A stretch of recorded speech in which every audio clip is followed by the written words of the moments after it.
DCGB 729 kHz. Enot sa Bareta, Enot sa Gabos. Ang DCGB aktibong miyembro kan KBP, kapisanan ng mga broadcaster ng Pilipinas. Ang oras na po, alas 5:05. Alas 5 ring hapon, oras na para aramon ang mga maiinit na bareta kanal daw na maruluwas sa aga sa mga periodiko, radyo asin telebisyon. Enot na madadangog ngunyan sa DZGB Bareta alas 5. Mga bareta ngunyan para sa aga. Enot na tinipon sa DZGB Newsbase. DZGB Bareta alas 5. Kaiba ang field reports kan Mega Force Patrol. Halin sa iba-ibang parte kanalbay asin Kabikolan. Ngunyan, uya ang sa idong tagapagbareta.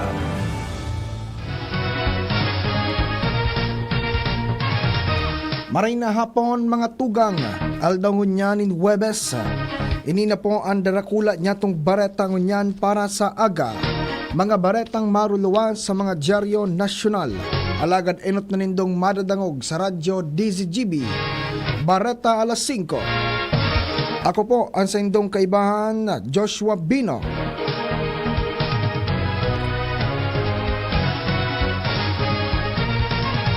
Detalyes kan bareta inutunta sa lado lokal. Nasa linya si Ange Galero. Ange, maray na hapon. Police o PNP Bicol na mapakusog ang police visibility sa manlaylain na parte kan Kabikolan. Ini dahilan sa makalihis o makalihis na nagkaperang semana kan inilansar ang nakasurog Cops Mob Bike Patrol digdi sa syudad kan Lagas. Pinakatalaan naman na ilansar kan PNP Bicol sa pangenot ni Regional Director o Acting Regional Director Police Brigadier General Andy Dizon an sa indang kasurog motorcycle patrol. Ini ang kinumpirmal ngunya na pagkahapon sa DCGB News ni Police Lieutenant Colonel Malo Kalubakib ang tagapagtaram kan komandan sa kunsain gigibuhon ang launching kaini sa laog kan Campus Simeon Ola sa maabot na Pebrero 5 presenteng taon alas 5 nin pagkahapon.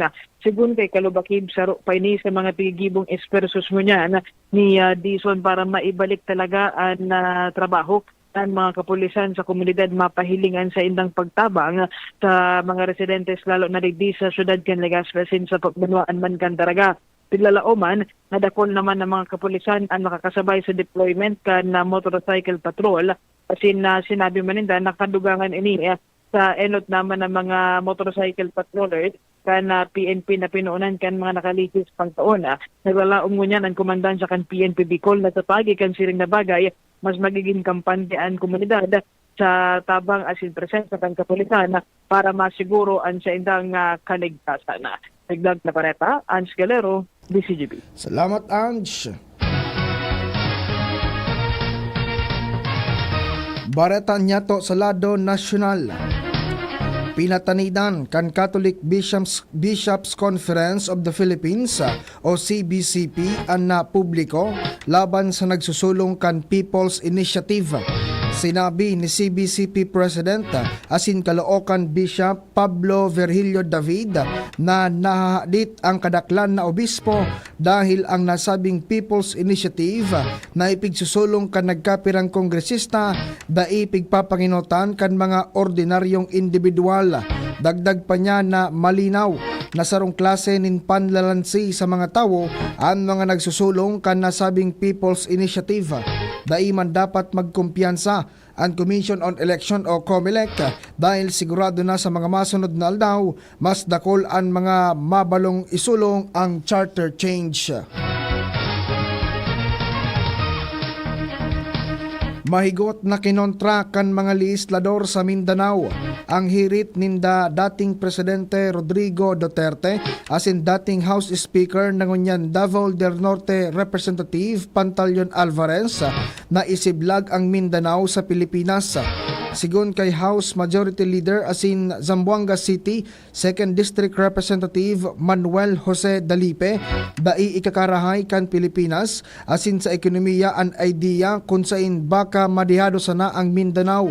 Sinabi pa ni Dalipe na porket may distrito na nakakuanin 51 billion pesos gusto na ninda na iseparar ang Mindanao, kaya paano naman ang ibang lugar sa rehiyon.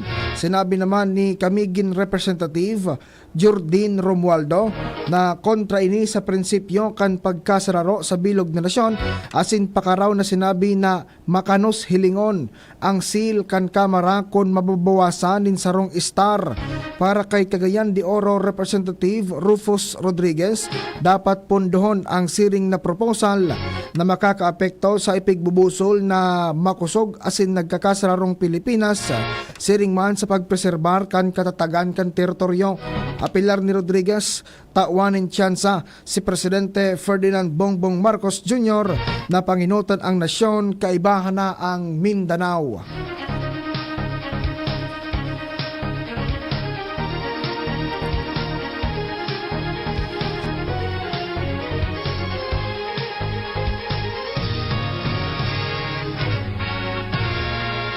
Nagbisita sa Palasyo Malacanang si United Nations Special Rapporteur Irene Khan. Nakipag-uron ang opisyal kay Executive Secretary Lucas Bersamin. Sa sarong pahayag, sinabi kan Presidential Task Force on Media Security na alas 4 ngunya na hapon, nagpapadagos ang pakikipaghuron sa nasabi ng opisyal. Matatandaan si Khan nasa Pilipinas para sa 10 aldaw na pagbisita na may katuyuhan na magtindog nin human rights mechanism kan Pilipinas, kasabay na digdi ang freedom of opinion and expression. Mientras tanto, bako pa malinaw kung natukar ang issue sa illegal drug campaign kan nakaliis na administrasyon ni dating Presidente Rodrigo Roa Duterte.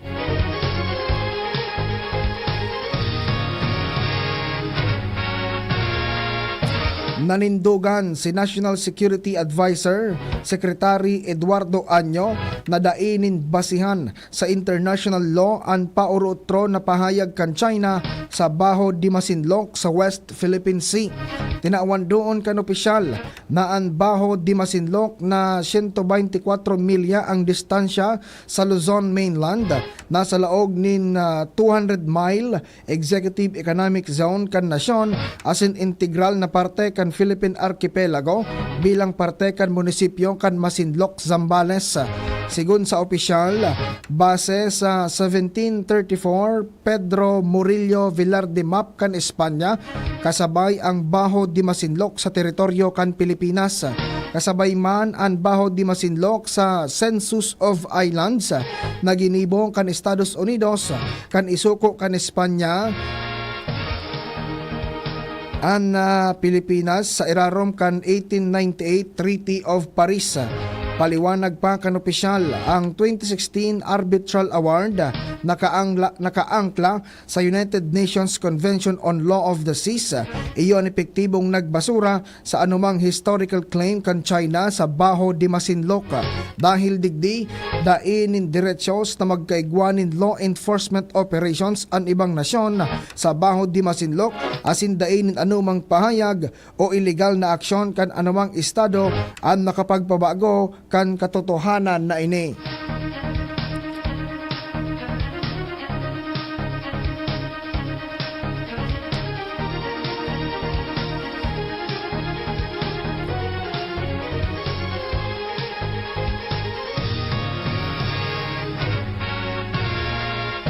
Nag-apilar si House Committee on Labor and Employment Chair Fidel Nograles sa gobyerno na maglatag nin mekanismo para sa proteksyon kan mga obrero sa epekto kan El Nino ngunya na taon. Pinaka-importante digdi ang mga empleyado sa sektor kan agrikultura. Sinabi kan Rizal Solon na ang trayumpo kan Pilipinas sa agriculture sector pwedeng mawara kung dai mapaghandaan ang epekto kan El Nino sa saindang empleyo. Pagirumdum pa kan opisyal na bako sa nasa trabaho kundi pati seguridad kan pagkakan, iyo ang nasa peligro dahil sa tagmara na darakan El Nino ngunya na taon. Uminabot sa sobra sanggatos na cruise ship an uminagi asin nagbisita sa mga isla kan Pilipinas kanakaaging taon. Sigon kay Tourism Secretary Cristina Frasco, duminuong ang mga nasabing barko sa mga isla kan Buhawan, Cebu, Boracay asin sa iba pang 30 o 30 discovered island destination sa Pilipinas. Katakod kay ni katuyuhan kan departamento na magkaigwa nin expansion cruise ship portfolio ang nasyon dahil sa sobra 7,000 ang mga isla sa nasyon na pwedeng maging tourist destination. Ikinaugma naman kan opisyal ang mataryumpong koordinasyon kasabay ang local government agencies asin DPWH para sa reconstruction sa tourism road asin iba pang infrastructure projects.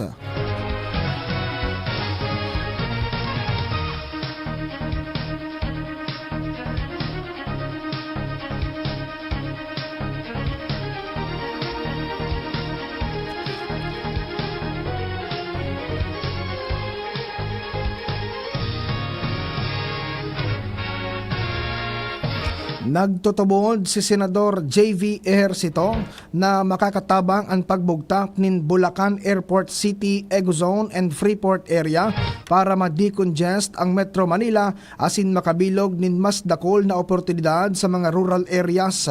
Sa naging pagdangog sa propwesto para sa Bulacan Ecozone, sinabi ni Ejercito na dapat ipalakop ang pag-uswag kan ekonomiya sa manlain-lain na parte kan Pilipinas asin bako sa na dapat nakakonsentrate sa Metro Manila, Cebu asin Davao. Target man kan Bulacan Ecozone Bill na ma-maximize ang New Manila International Airport na ipigpatindog sa Bulacan. Paliwanag ni Ejercito ang mga eropuerto bako sa na basta transportation hubs kundi sentro kan economic activities. Kasabay kay ni pigmidbid kan senador ang San Miguel Corporation na iyo ang nagpatindog kan na Bulacan International Airport sa kontribusyon kay ni sa gobyerno kan Pilipinas sa paagi kan public-private partnership projects.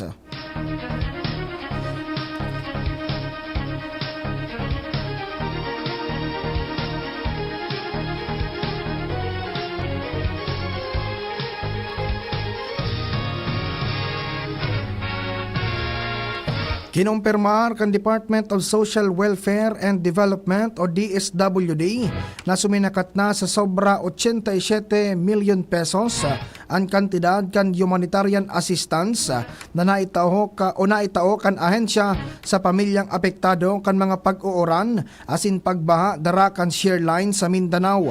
Sinabi ni Assistant Secretary for Strategic Communications Romel Lopez na kaibahan sa saindang natao iyo ang mga pagkaon asin non-food items. Kaibahan sa mga lugar na natauanin tabang ang mga pamilya sa Caraga asin Davao regions. Sa datos kan ahensya, may kabilugan na 129,469 family food packs ang naitao sa mga apektadong pamilya sa probinsya kan Davao de Oro, Davao del Norte, Davao Oriental, Davao Occidental asin Agusan del Sur. Kung matatandaan kan Enero, nakapag-rehistro ang ahensya nin maabot sa 223,313 na apektadong pamilya. Kapareho ini nin 930,505 na individual hali sa manlain-lain na munisipalidad kan Northern Mindanao, Davao asin Caraga regions. Sa numerong naunambitan, may 133 na pamilya o katumbas nin 430 individual ang nawaranin istaran asin presenting naka-star sa mga evacuation centers, mantang ang iba nakiki-star sa saindang mga kapamilya.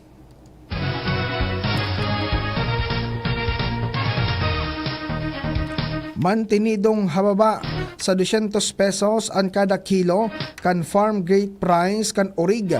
Alagad ang retail price kay ni uminabot na sa 420 kada kilo sa mga saudan lalo na sa Metro Manila. Sinabi ni Pork Producers Federation of the Philippines Chair asin AGA Party List Representative Nicanor Briones na dapat pag-adalan kan Department of Trade and Industry ang sobrang presyo kan mga produktong orig.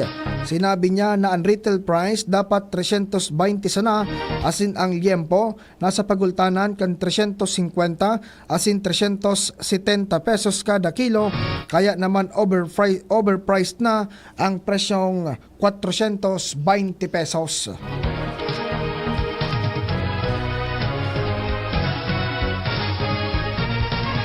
Sinabi kan Department of Migrant Workers na padagos ang sa indang pakikipaghuron sa mga lokal na gobyerno sa nasyon. Obheto kan lakdang na ini, iyo ang masimbagan asin na maipnoan ang kakulangan ng mga health workers sa nasyon. Katakod kay ini, nakipaghuron ang nagkapirang personahes kan Department of Migrant Workers sa mga opisyal kan LGU Baguio. Tinukar digdi ang mga propestong framework kabilang na ang huroron na pagdaranin mga health workers sa ibang nasyon asin pag-insayo sa mga ini. Nangenot sa paghuroron sinda migrant workers Undersecretary Patricia Yvonne Kaunan asin Baguio City Mayor Benjamin Magalong. Kaibahan sa napaghurunan, iyo ang kakulangan kan mga healthcare workers.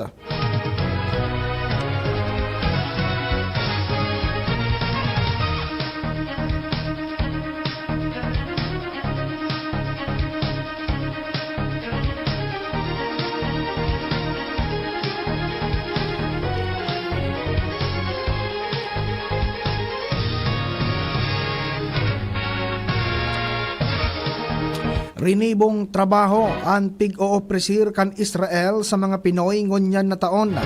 Ini matapos mabakante ang mga posisyon sa manlain-lain na trabaho pagkatapos kan pag-atake kan Hamas sa Jewish state.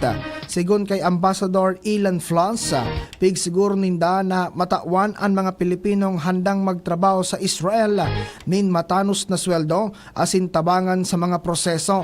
May mga available na trabaho arog kan construction, magin sa agrikultura asin service hotel.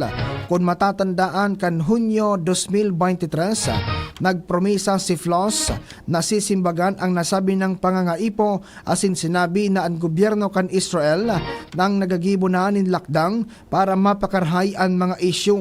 Sa ngunyan, nasa 30,000 na Filipino caregivers sa Israel o 40% kan kabilugan na numero kan mga caregiver sa nasabi ng nasyon.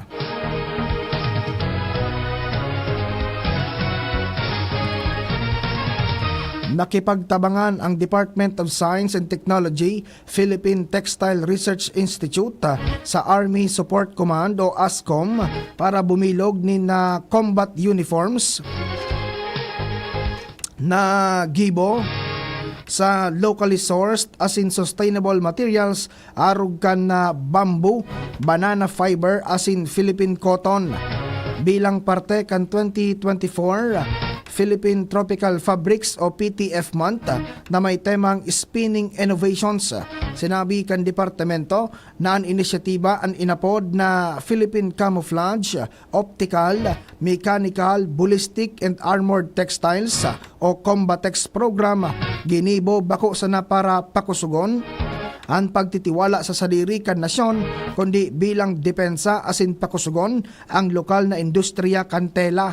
Dagdag pa niya na ang programa bako sa na mabilog nin mga tela kundi ma-optimize man ang disenyo kan camouflage tanganing masiguro ang pagiging epektibo sa terrain kan Pilipinas.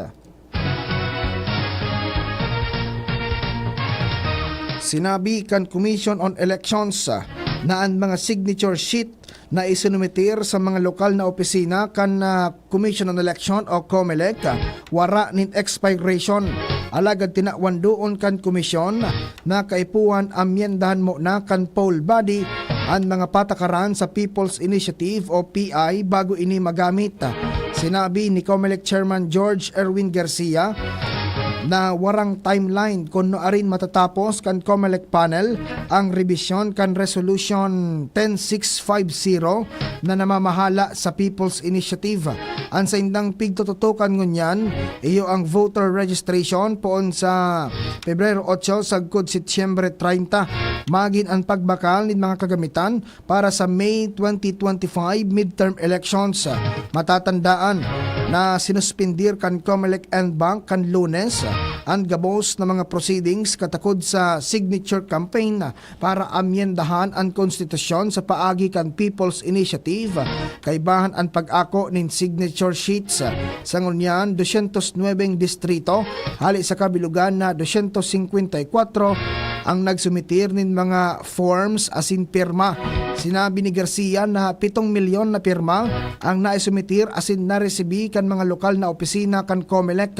Sa irarom kan mga pulisiya, ang kampanya nin pirma kan People's Initiative ang dapat makakuha nin 3% kan gabos na mga rehistradong botante sa gabos na 254 distrito asin 12% kan mga botante sa bilog na nasyon.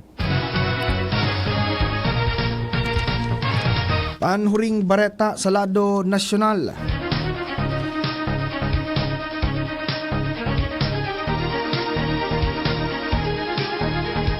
Uminabot sa 1,597 na kaso nin cyber identity theft kan 2023 ang nairehistro kan Philippine National Police Anti-Cybercrime Group.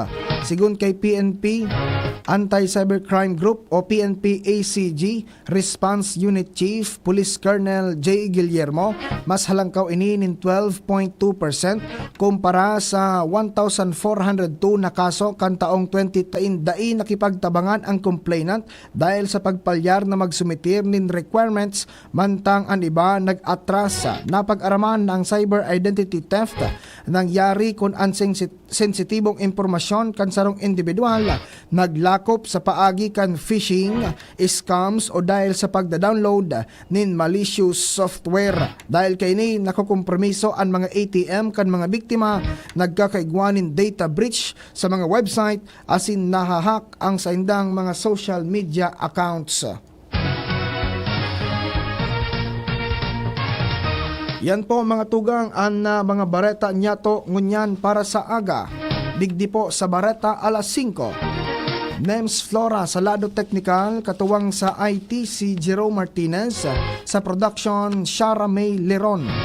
Sa pangaran po kan mga nagsurat kan mga bareta, News Director Mar de la Cruz, katuwang si Jenny Balyaran asin Angel Mustaza.